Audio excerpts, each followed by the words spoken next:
Thank you for standing by. Welcome to Flex's fourth quarter and fiscal 2026 earnings conference call. Presently, all participants are in listen-only mode. After their speakers' remarks, there will be a question-and-answer session. If you would like to ask a question, please press star one on your phone. If you would like to withdraw your question, please press star two. As a reminder, this call is being recorded. I will now turn the call over to Mrs. Michelle Simmons. You may begin.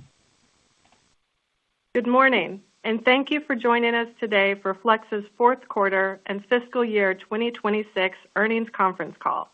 With me today is our Chief Executive Officer, Revathi Advaithi, our Chief Financial Officer, Kevin Krumm, and our Chief Commercial Officer, Michael Hartung. We'll give brief remarks followed by Q&A. Slides for today's call, as well as a copy of the earnings press release, are available on the investor relations section at flex.com. This call is being recorded and will be available for replay on our corporate website. Today's call contains forward-looking statements which are based on our current expectations and assumptions. These statements involve risks and uncertainties that could cause actual results to differ materially. These statements reflect expected results for the full fiscal year and do not give effect to the planned spin-off of the Cloud and Power Infrastructure segment. For a full discussion of these risks and uncertainties, please see the cautionary statements in our presentation, press release, or in the risk factors section in our most recent filings with the SEC. Note, this information is subject to change, and we undertake no obligation to update these forward-looking statements. Please note, all growth metrics will be on a year-over-year basis unless stated otherwise. Additionally, all results will be on a non-GAAP basis unless we specifically state it's a GAAP result. The full non-GAAP to GAAP reconciliations can be found in the appendix slides of today's presentation, as well as in the summary financials posted on the investor relations website.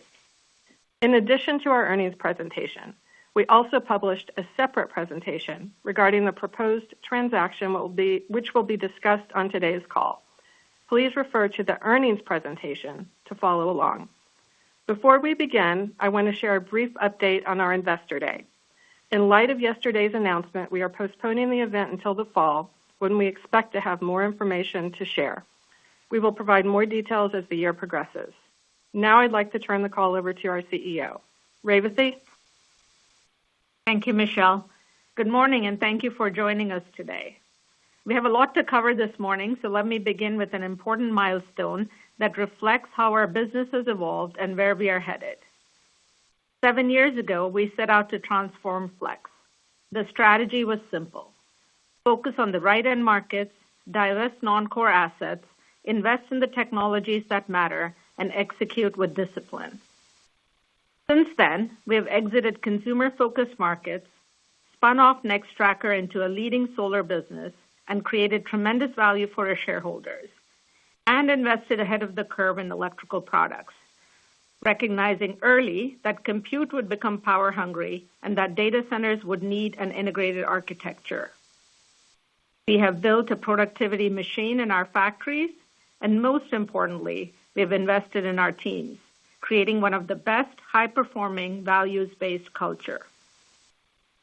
Yesterday brought the next milestone in that journey.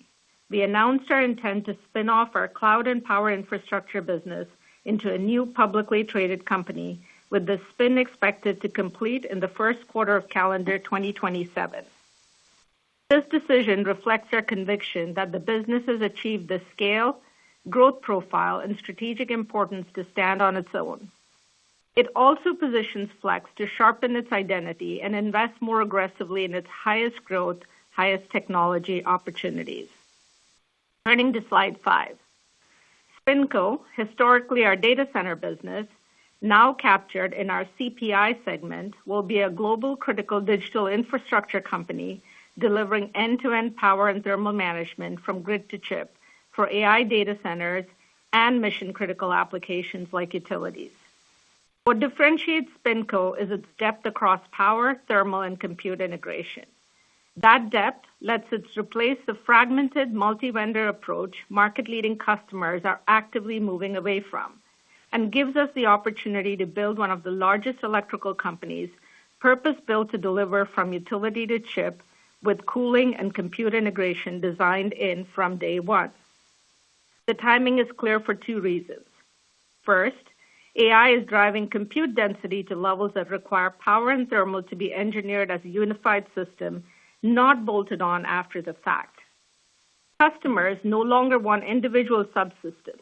They want a single partner who can deliver from grid to chip. SpinCo is purpose-built for this moment. Secondly, electrical infrastructure is entering a generational transformation. The shift to solid-state transformers and 800-volt DC distribution will reshape how power moves from grid to chip, unlocking the density and efficiency AI demands, and SpinCo is the only company with embedded power, distributed power, thermal, and systems depth to lead it. Following the spin, Flex will continue to execute its proven playbook as a leading advanced manufacturing company, designing and building highly complex products at global scale for premier brands across diversified end markets. As global supply chains undergo structural changes, shorter technology cycles, rising system complexity, and persistent constraints, customers are rethinking how products are designed, manufactured, and scaled. These shifts are expanding opportunities for Flex to deepen customer relationships and capture greater system-level engagement. Post-spin, as Flex allocates capital towards higher growth industries such as healthcare, robotics, warehouse automation, and networking, we believe the company is entering its next phase of transformation. With a simplified portfolio and a sharpened strategic focus, Flex is positioned to expand margins and continue to actively optimizing its portfolio towards higher growth opportunities that will drive strong cash flows and shareholder returns. Now turning to slide 6. We believe spinning Flex into two distinct companies positions both to sharpen strategic focus, improve operating discipline, and align capital allocation with their respective growth and margin priorities. This is not about changing our strategy. It is about unlocking value through simplification and clarity for customers, for employees, and for shareholders. Now, from a financial perspective, both businesses have demonstrated strong fundamentals, and we expect the spin to enhance transparency while allowing each management team to pursue tailored investment priorities. We plan to provide additional details over the upcoming quarters, including standalone financials at the appropriate time. Now turning to slide 7. Now to our recently announced acquisition. Over the past several years, we have deliberately evolved our portfolio across thermal technologies, around integrated structure, and power. Earlier this week, we closed our acquisition of Electrical Power Products, or EP², strengthening our power portfolio with utility-grade, specification-driven solutions for grid modernization and electrification. These capabilities are becoming critical as data center growth places greater demands on power availability and reliability. Combined with our existing power distribution, switchgear, thermal management, and integrated rack scale capabilities, EP² enhances our ability to deliver end-to-end solutions for utility and infrastructure customers, and it increases our exposure to long-cycle margin-accretive programs that support grid resiliency. To put a point on that momentum, we've recently secured substantial incremental business with several hyperscaler and data center customers, including Google. These are not single product manufacturing engagements. They span power infrastructure, thermal systems, and complex hardware manufacturing deployed at scale across our global footprint. Capital deployment for these projects is already underway, and it will remain elevated through FY 2027 as this growth, alongside broader CPI growth, requires expanded investment. We expect this level of investment to be unique to fiscal year 2027. We have line of sight into fiscal year 2028 and 2029 requirements and expect CapEx to normalize in fiscal year 2028. Awards of this scope are exactly why we believe the spin is the right move. These deployments require the integrated end-to-end capability that SpinCo will deliver as a focused company. Now turning to slide 8. Let me put some numbers around the growth opportunity. For SpinCo, we're targeting revenue growth of 65 to 75% in fiscal year 2027, a significant step up from fiscal year 2026. And for FY28, we expect further acceleration with growth of over 80%. Going to slide 9, Flex post-spin is targeting low to mid-single-digit revenue growth in that same time frame and will invest in areas where growth is accelerating, including regulated and technology-driven markets such as healthcare, warehouse automation, and networking tied to data center infrastructure growth. Now, when you put all this together, it is clear that this is the right moment for this milestone. It is also clear that this leadership team has the credibility to deliver this milestone, having already executed and delivered spins like Nextracker. Now, talking about leadership, I want to briefly address leadership as we take our next step. Turning to slide 10, I'm excited to share that I will serve as CEO of SpinCo as we build a focused, purpose-driven platform designed to lead the future of compute infrastructure. I'm equally confident in the future of Flex, and I'm pleased to leave it in Michael Hartung's very capable hands as CEO. Michael joined Flex in 2007 through the acquisition of Solectron and has since held a range of senior leadership roles, most recently as our Chief Commercial Officer. Over the past 7 years, Michael and I have worked closely to transform this company, driving disciplined portfolio optimization, margin expansion, targeted acquisitions, and building a stronger and a more resilient Flex.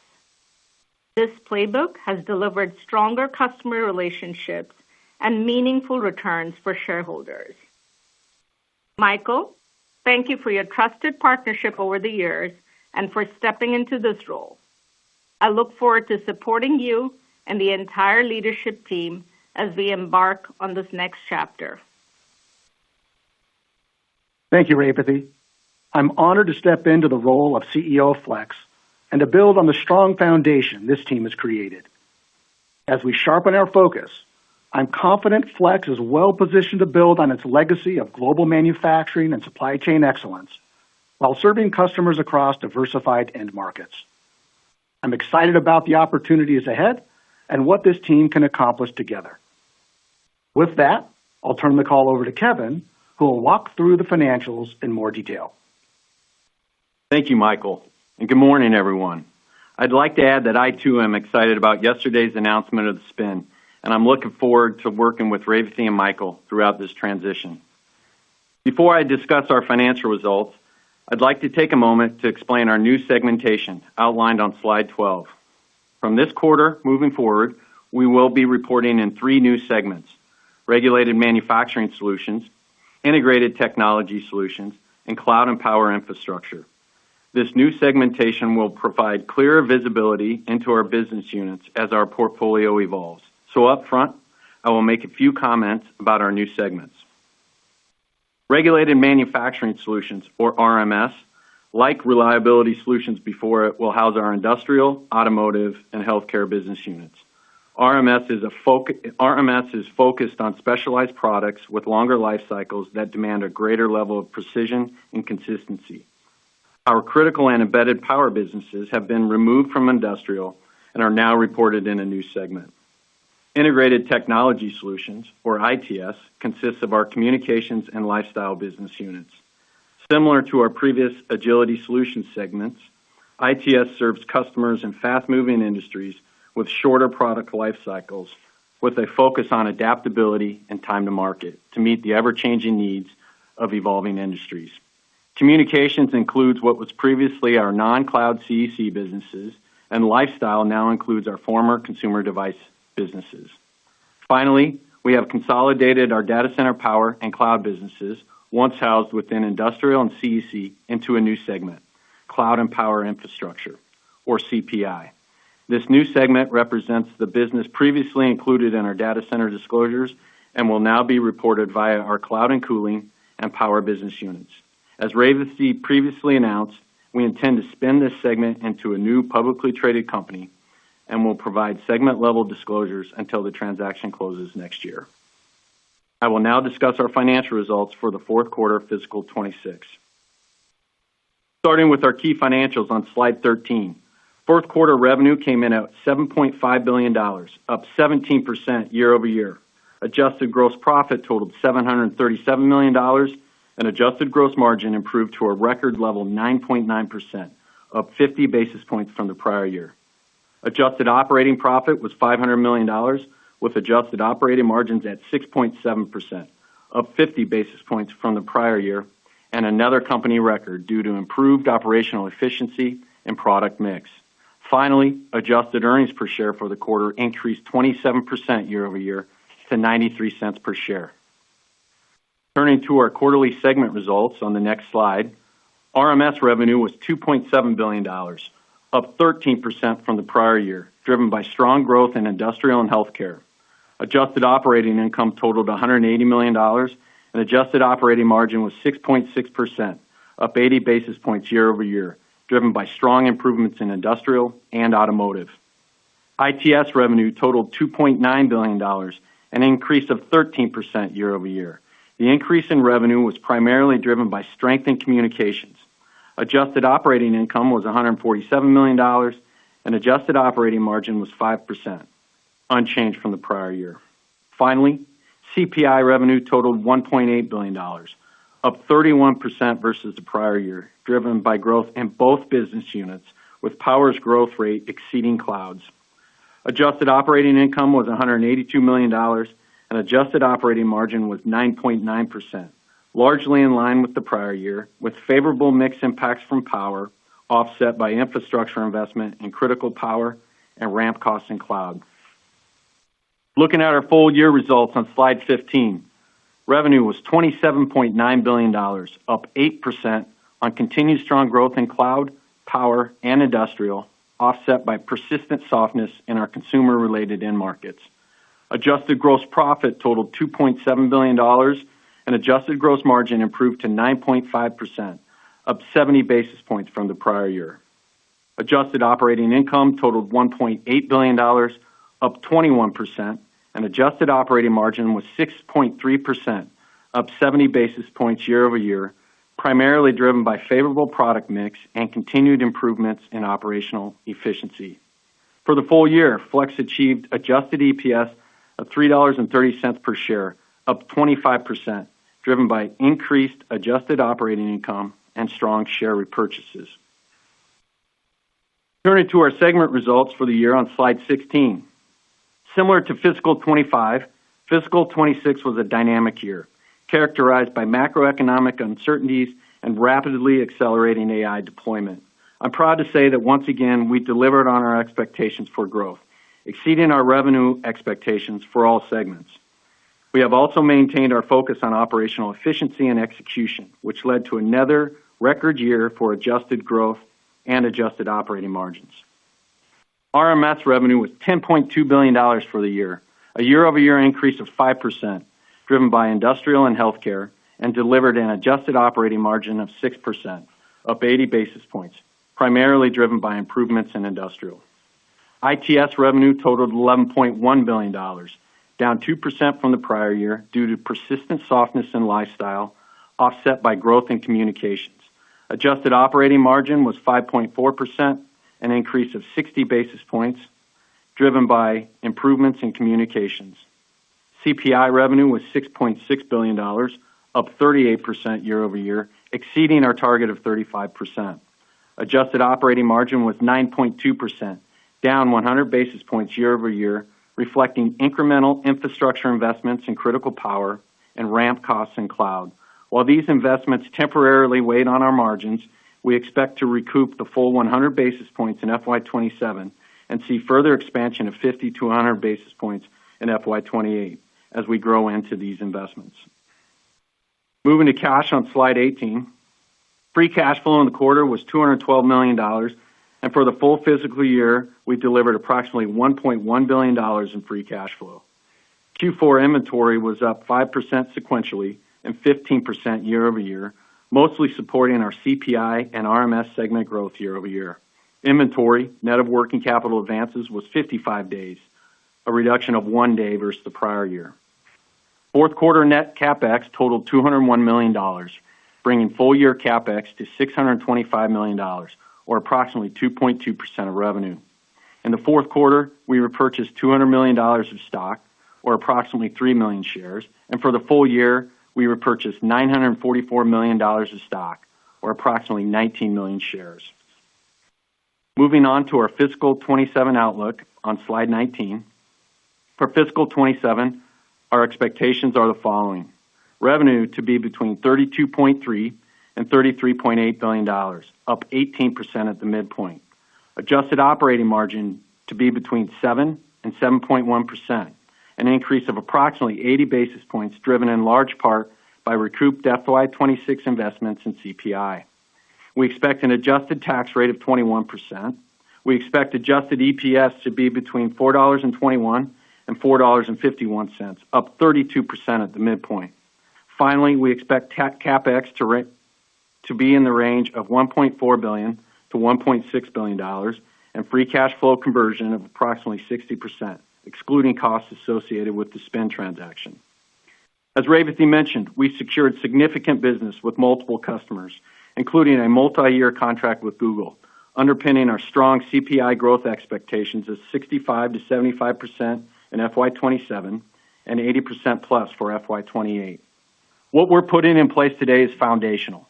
Power and cooling infrastructure to manufacture for the data center market, to support a broad set of hyperscaler and AI programs, products, and partnerships through FY28 and FY29. As we scale these investments, we expect incremental investments, but at levels materially lower than the upfront investment required to establish the core infrastructure and capabilities for this next phase of robust growth. To put a finer point on it, we expect CapEx to return to historical levels in FY28, with CPI returning to approximately 2.5% to 3% of revenue, and ITS and RMS below 2% of revenues. Post-spin, both companies will be well-positioned to capture growth from this generational AI-driven build-out.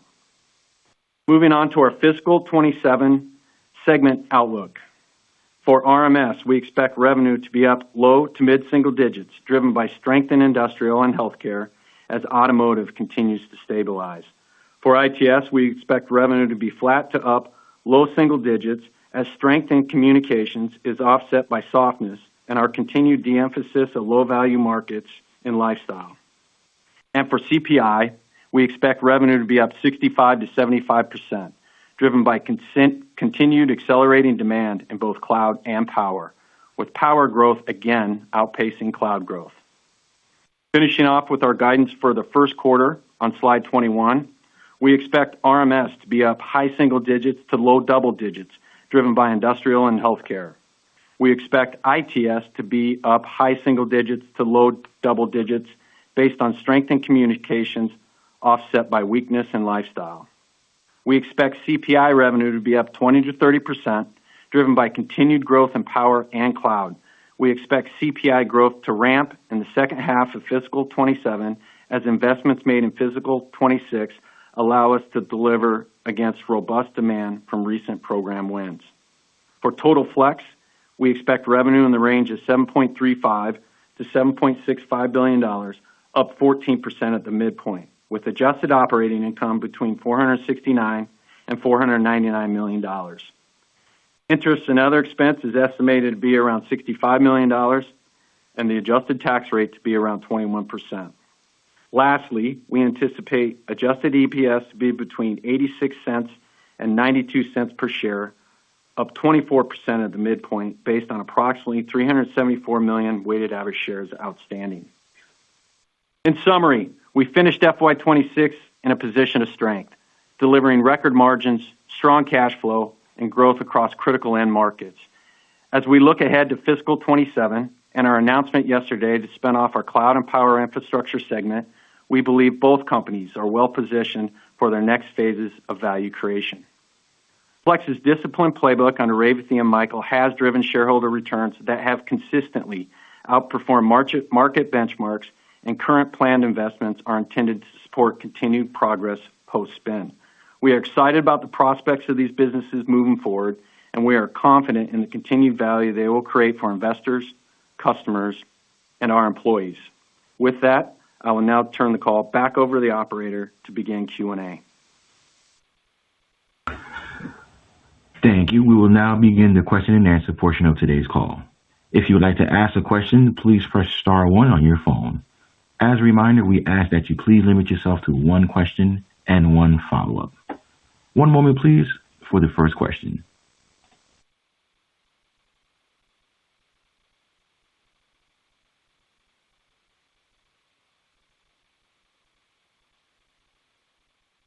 Our first question comes from the line of Samik Chatterjee with JPMorgan. Please proceed with your question. Hi, thanks for taking my question. A lot to digest here in terms of information over last night and today morning. So thank you for all the presentations here. Revathi, maybe if I can start with the decision to do a SpinCo here with the power and cloud assets. I understand the sort of value unlock that might create, but how did you sort of balance that against looking at the scale of the business, the sort of diversification across end markets, and also customer concentration that business might have? How did you sort of weigh those opportunities and sort of those drivers before taking the spin? Interested to hear your thoughts on that, and have a follow-up. Yeah, Samik, thank you for the question. I would say that, a value unlock story is absolutely very clear, like you said. I think the important part to understand is, if you look at what's happening in the AI data center space and across power infrastructure in the U.S. and across the world, it is a one-time change that is happening in the architecture of power and in the architecture of data centers. And if you look at the portfolio that we have very thoughtfully built out in the last 4-5 years, we do everything from rack and pod scale system integration. We have the power and thermal architecture we talk about. And then we've been investing in building out all the way from the data center out to the substation with our utility investments that we have done.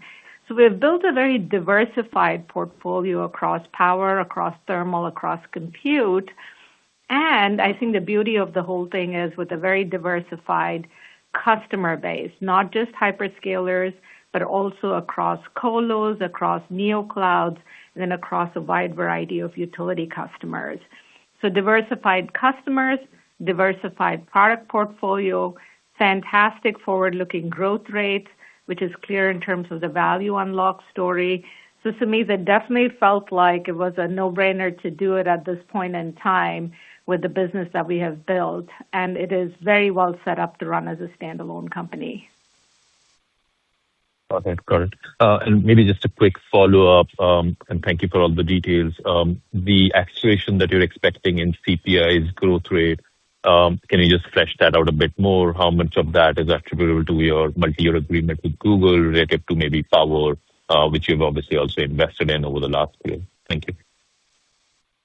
Yeah, I would say, Samik, that the acceleration of the CPI growth rate is related to Google and multiple other hyperscalers, and including the growth that we're going to see across colos and neoclouds. So it's a very diversified kind of customer growth rate. It feels like almost every utility customer and almost every data center AI customer is seeing some very significant expansion. So we feel really good about the 65 to 75% and the 80+% growth rate that we're seeing, that we have said. And it's across all the 3 end markets, so which is product lines, cooling, computer integration, and power, and across multiple customers. So well distributed between power and cloud, well distributed across multiple customers. And as I said, earlier in my interview earlier today, is that we're also booked out in terms of capacity and backlog for the next couple of years. Okay, thank you. Thank you. Our next question comes from the line of Luke Young with Baird. Please proceed with your question. Good morning. Thanks for taking the questions. Be curious just to get some additional color now that it's a bigger part of the SpinCo on the power franchise and just how we should think about some of the major subcomponents in terms of embedded and critical power in that business, and just thinking about relative growth rates backwards looking, and as you think about some of the discrete opportunities for those parts of the business going forward as well. Thank you. Yeah, Luke, I would say that in terms of subcomponents of power, I've said this before, is what started our journey was the fact that Flex was already doing work around embedded power, which was power for the chip itself. Small business many years ago, but with the acceleration and the focus on power density for chip, obviously that business is accelerating pretty significantly looking forward. And plus, with the change in technology happening with 400 volt DC and 800 volt DC, embedded power is growing significantly. But you can't grow by yourself just with embedded power, right? What affects the power in the rack also affects all the power outside. So distributed power, which is low voltage switchgear, medium voltage switchgear, all the way out to power pods outside the data center, all the way up to the substation or utility grade power infrastructure. We're seeing growth across all of it end to end. I'd say in terms of growth rates, we're going to share more as we've already given a lot of transparency into the new segmentation. And as every quarter gets announced, you will see all the comparisons get more clear. And so I'd say feeling very good in terms of how the business is performing across the power franchise. And then you'll see further information on all the financials as we look forward. Thank you for that. And then for my follow-up, just hoping maybe you could give us some more texture on the multi-year contract with Google that you mentioned, and the pipeline and sorts of opportunities that you're seeing in total. It sounds like these awards are fairly foundational in terms of materiality, and I'm just hoping you can maybe double-click on where customers are coming from incrementally, and it feels like this is maybe a different type of opportunity. You mentioned kind of meeting the moment of this generational change. Is that kind of what you're seeing in these awards opportunities as well? Thank you. Yeah, I would say that the multi-year contract, is with Google, as we talked about in the call itself, but is also across multiple hyperscalers. I think that's, and it's also across neoclouds and across colos. So I think that's a very important diversification story. But I think the cool part about all of this is it's not just in the compute integration side or in terms of, building mechanical structures like racks and enclosures, but is also across things like 400 volt DC, 800 volt DC power architecture for hyperscalers, or distributed power, in terms of the data center and the utility itself. So these multi-year contracts are really across multiple product lines, across multiple hyperscalers and other customers like neoclouds, colos, and utilities. Let's not forget utilities also. We feel good about the fact that we're adding capacity to meet this kind of multi-year commitment that we had from numerous customers, and we're setting up our factories to enable that kind of growth. Excellent. I'll leave it there. Thank you so much. Thank you. Our next question comes from the line of Ruben Roy with Stifel. Please proceed with your question. Hi, guys. This is Sahad Singh on for Ruben Roy. Good morning. Thank you for the question. About Kevin sort of called out power as the favorable mix driver in the fourth quarter, and cloud as the ramp cost drag. So as cloud, that's to say sort of compute cooling, data center architecture business units, as they scale through fiscal 27, now with the Google multi-year contract that you've mentioned, and the GPU programs that we know of, does cloud's margin profile, once RAM cost digest, converge toward the segment average? And to the degree you're able to speak to it, in a normalized FY 28, what's the rough margin spread between the two business units within CPI? Kevin, you want to take that?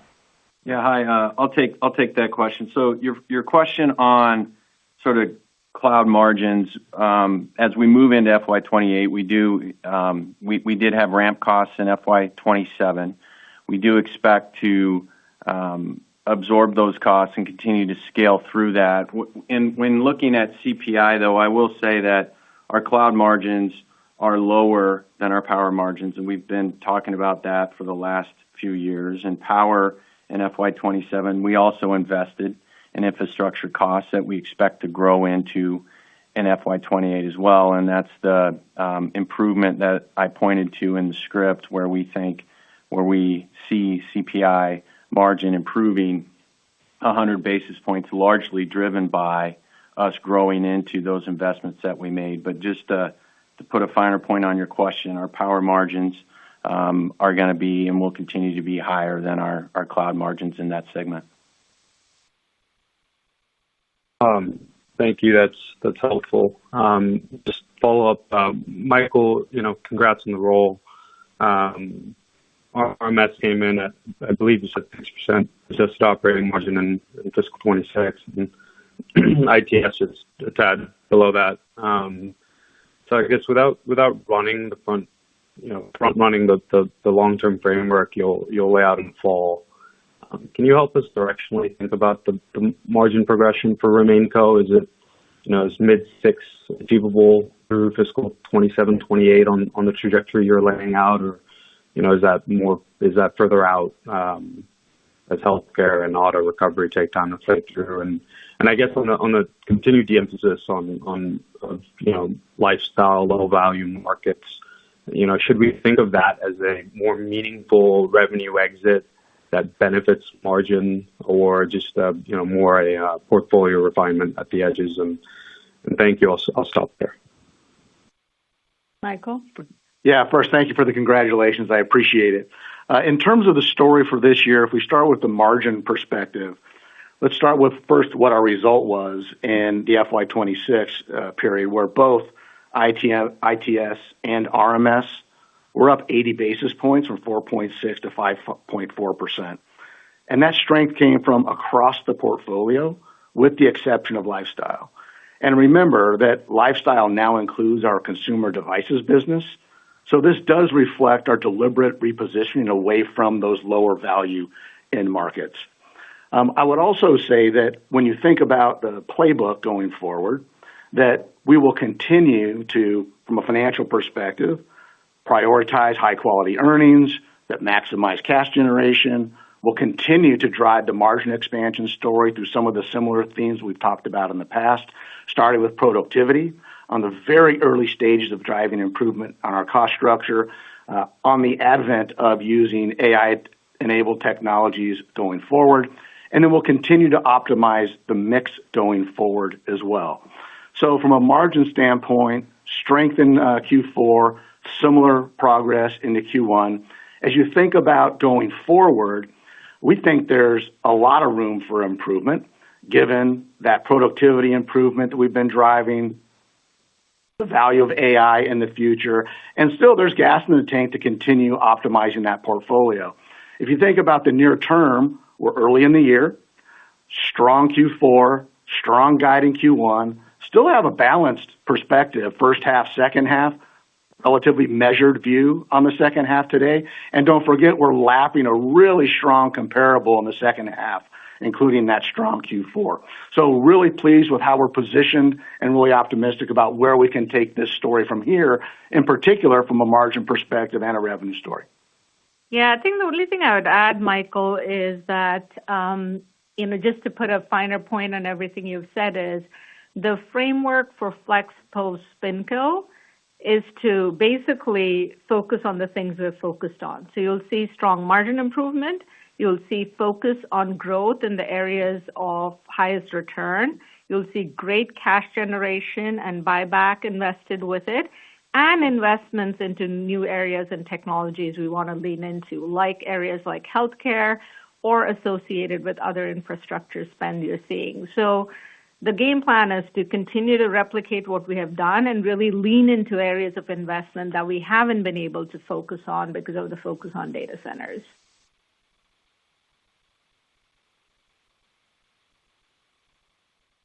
Thank you. Our next question comes from the line of Mark Delaney with Goldman Sachs. Please proceed with your question. Yes, good morning. Thanks for taking my questions. Congratulations on the strong result and to both Revathi and Michael on the upcoming new roles.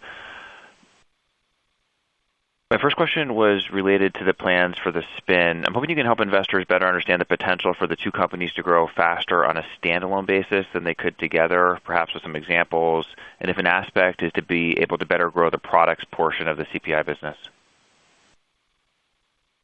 Yeah, Mark, first is thank you for the congratulations. We've been seeing this story with Flex together for a few years. I would say for the spin portion of the business for CPI, we've already given a pretty strong guide in terms of growth. We've talked about 65 to 75% and 80+% for the year after. I would say the focus, and you've also seen us focus on adding more to the product portfolio. We just announced the acquisition of EP², so we're obviously continuing to expand our geographic reach and our product portfolio within the CPI portion of the business. I feel very good about the overall architecture we have put together with thermal management on cooling, with power both in the rack, outside the rack, now heading all the way to the utilities, and then the whole focus in terms of rack and scale integration, bringing that together. So I would say the potential to grow is pretty significant. It is going to be all about kind of continuing to focus on adding capacity and bringing it on in a disciplined way, which is our biggest focus right now. And we'll keep looking for areas of technology that we can invest in. Understood. My other question was to better understand the medium to longer term outlook for CPI. You guided for 65 to 75% growth for fiscal 27, another 80% plus in fiscal 28. Does that growth represent Flex getting to the full run rate of the deals it's already signed across multiple hyperscalers in that fiscal 28 timeframe, or do the deals that you signed ramp even beyond 28? And then maybe help investors understand where margins and CPI can get to over that 2 to 3 year out timeframe. I mean, already 9.2% in fiscal 26, but maybe give us a sense of where that could go over the medium to longer term as you ramp the programs you discussed today. Thanks. Yeah, Kevin, you want to start off? Yeah, sure. Hi, Mark. So your questions on the programs that we've signed up commensurate with the investments we're making, I would say that we would continue to see those programs expand beyond FY28. So the numbers we're giving you today is through FY28, but we would see some of those programs continue to grow into FY29. From a margin standpoint, we've talked about it, and CPI, we expect to recoup the investment we made this year. We've said that's 100 basis points plus. As we move into FY28, we expect additional margin expansion in CPI.